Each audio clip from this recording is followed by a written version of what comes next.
태조왕 이야기. 조선을 세운 개국 군주의 삶. 고려의 붉은 노을이 저물던 시대. 칼과 피, 충성과 배신, 이상과 현실이 뒤엉킨 격동의 시간 속에서 한 사내가 역사의 중심에 섭니다. 그의 이름은 태조 이성계. 그는 고려의 장수였고 마침내 조선을 세운 왕이 되었습니다. 오늘 우리는 한 나라를 세운 사람의 야망이 아니라 한 시대를 짊어진 인간의 고뇌를 따라가 보려 합니다. 왕이 되기 전 그는 무엇을 두려워했을까요? 백성을 위한다는 선택은 과연 모두 옳았을까요? 그리고 왕이 된 뒤 그는 정말 평안했을까요? 지금부터 한 장군이 왕이 되기까지 신막 여정을 함께 걸어갑니다. 격동의 고려 말, 14세기 말 고려. 나라는 이미 기울어가고 있었습니다. 왜구의 침입, 권문세족의 부패, 백성들의 삶은 피폐해졌습니다. 이 혼란 속에서 두각을 나타낸 장수가 있었습니다. 함경도 출신의 무장 이성계. 그는 북방에서 여진족을 토벌했고 왜구를 격퇴하며 명성을 얻었습니다. 백성들은 그를 믿었고 군사들은 그를 따랐습니다. 그러나 그는 아직 왕이 아니었습니다.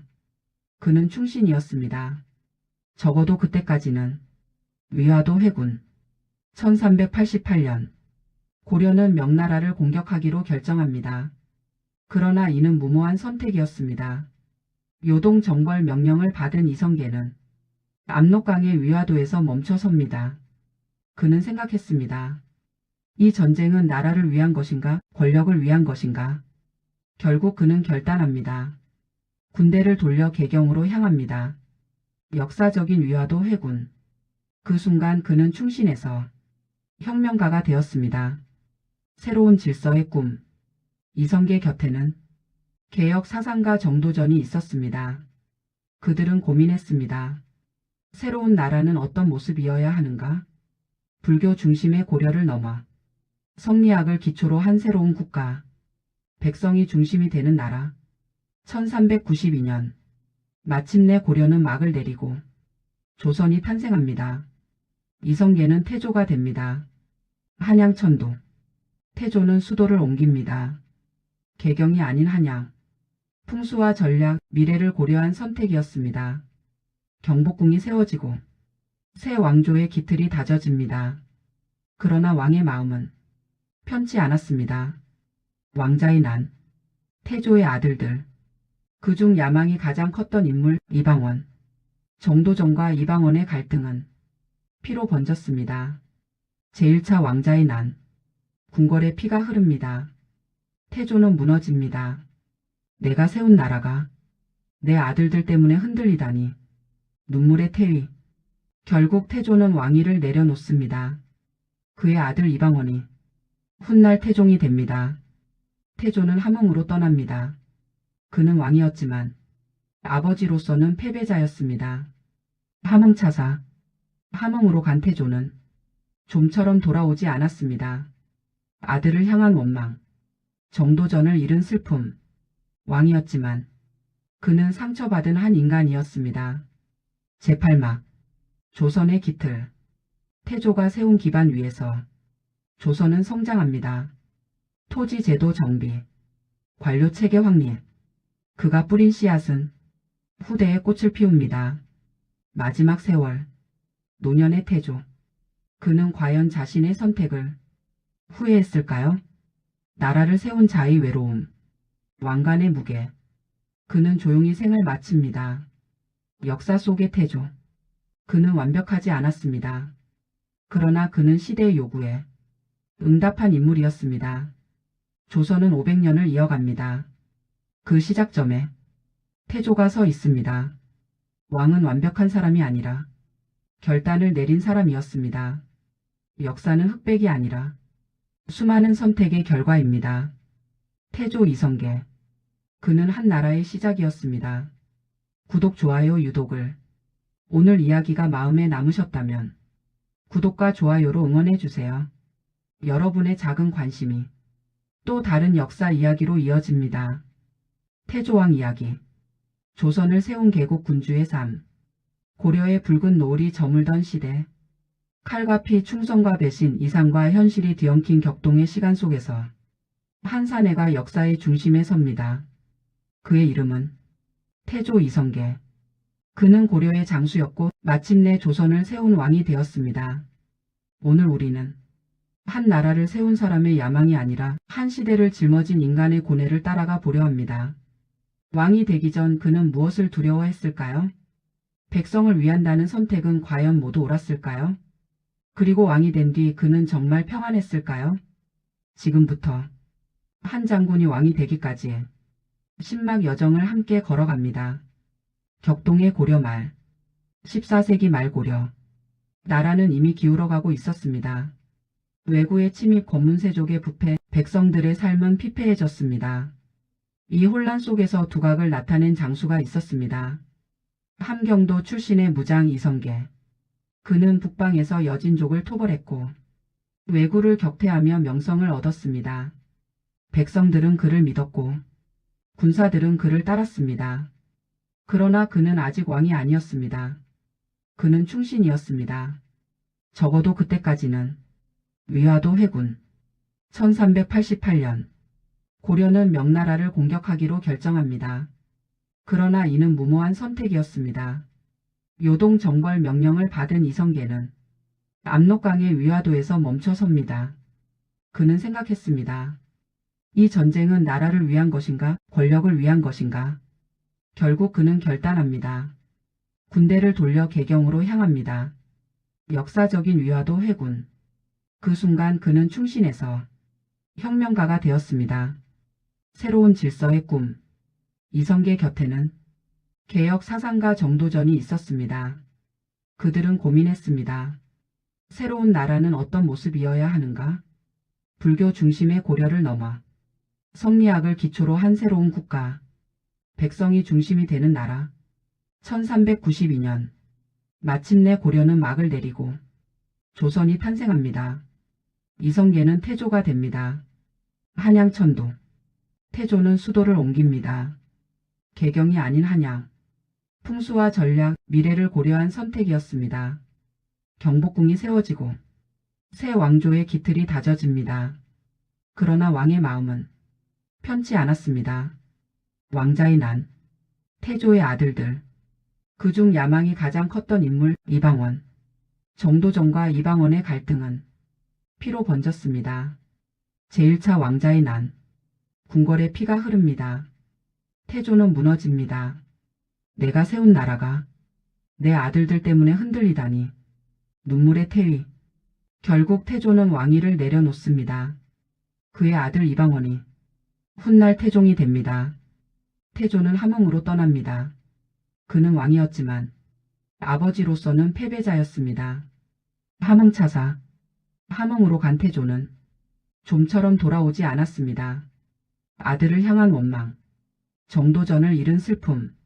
왕이었지만 그는 상처받은 한 인간이었습니다. 제8막. 조선의 기틀. 태조가 세운 기반 위에서 조선은 성장합니다. 토지 제도 정비, 관료 체계 확립. 그가 뿌린 씨앗은 후대에 꽃을 피웁니다. 마지막 세월. 노년의 태조. 그는 과연 자신의 선택을 후회했을까요? 나라를 세운 자의 외로움, 왕관의 무게. 그는 조용히 생을 마칩니다. 역사 속의 태조. 그는 완벽하지 않았습니다. 그러나 그는 시대의 요구에 응답한 인물이었습니다. 조선은 500년을 이어갑니다. 그 시작점에 태조가 서 있습니다. 왕은 완벽한 사람이 아니라 결단을 내린 사람이었습니다. 역사는 흑백이 아니라 수많은 선택의 결과입니다.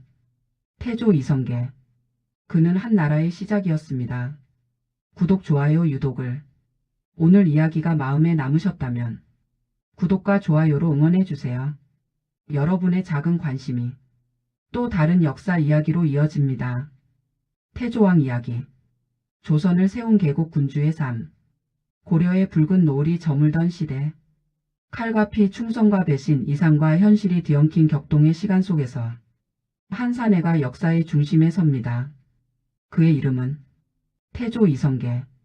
그는 고려의 장수였고 마침내 조선을 세운 왕이 되었습니다. 오늘 우리는 한 나라를 세운 사람의 야망이 아니라 한 시대를 짊어진 인간의 고뇌를 따라가 보려 합니다. 왕이 되기 전 그는 무엇을 두려워했을까요? 백성을 위한다는 선택은 과연 모두 옳았을까요? 그리고 왕이 된 뒤 그는 정말 평안했을까요? 지금부터 한 장군이 왕이 되기까지의 신막 여정을 함께 걸어갑니다. 격동의 고려 말, 14세기 말 고려. 나라는 이미 기울어가고 있었습니다. 외구의 침입, 권문세족의 부패, 백성들의 삶은 피폐해졌습니다. 이 혼란 속에서 두각을 나타낸 장수가 있었습니다.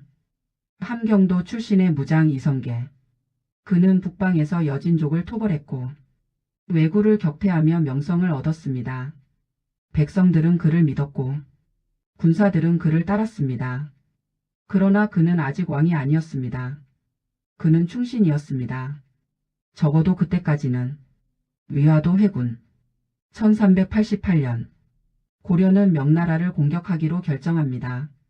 그러나 이는 무모한 선택이었습니다. 요동 정벌 명령을 받은 이성계는 압록강의 위화도에서 멈춰섭니다.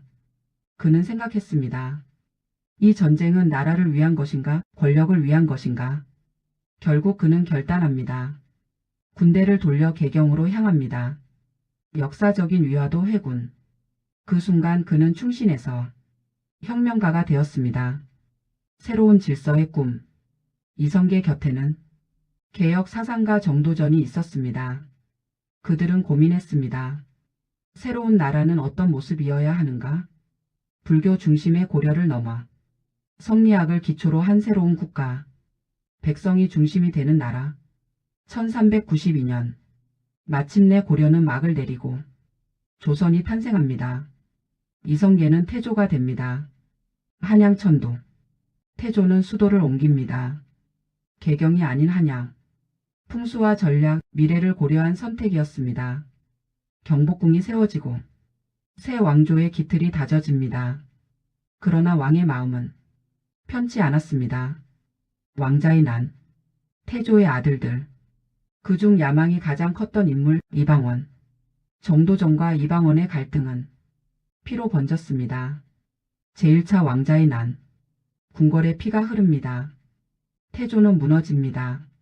내가 세운 나라가 내 아들들 때문에 흔들리다니.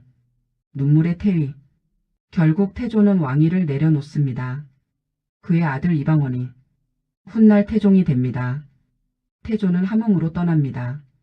그는 왕이었지만 아버지로서는 패배자였습니다. 함흥차사. 함흥으로 간 태조는 좀처럼 돌아오지 않았습니다. 아들을 향한 원망, 정도전을 잃은 슬픔. 왕이었지만 그는 상처받은 한 인간이었습니다. 제8막. 조선의 기틀.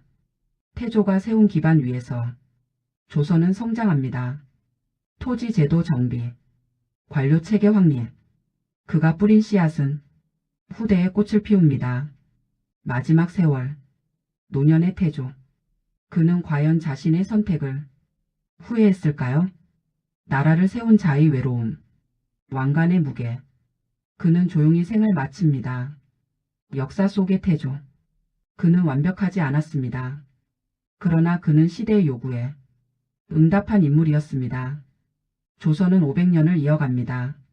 그 시작점에 태조가 서 있습니다. 왕은 완벽한 사람이 아니라 결단을 내린 사람이었습니다. 역사는 흑백이 아니라 수많은 선택의 결과입니다. 태조 이성계. 그는 한 나라의 시작이었습니다. 구독, 좋아요, 유독을. 오늘 이야기가 마음에 남으셨다면 구독과 좋아요로 응원해주세요. 여러분의 작은 관심이 또 다른 역사 이야기로 이어집니다.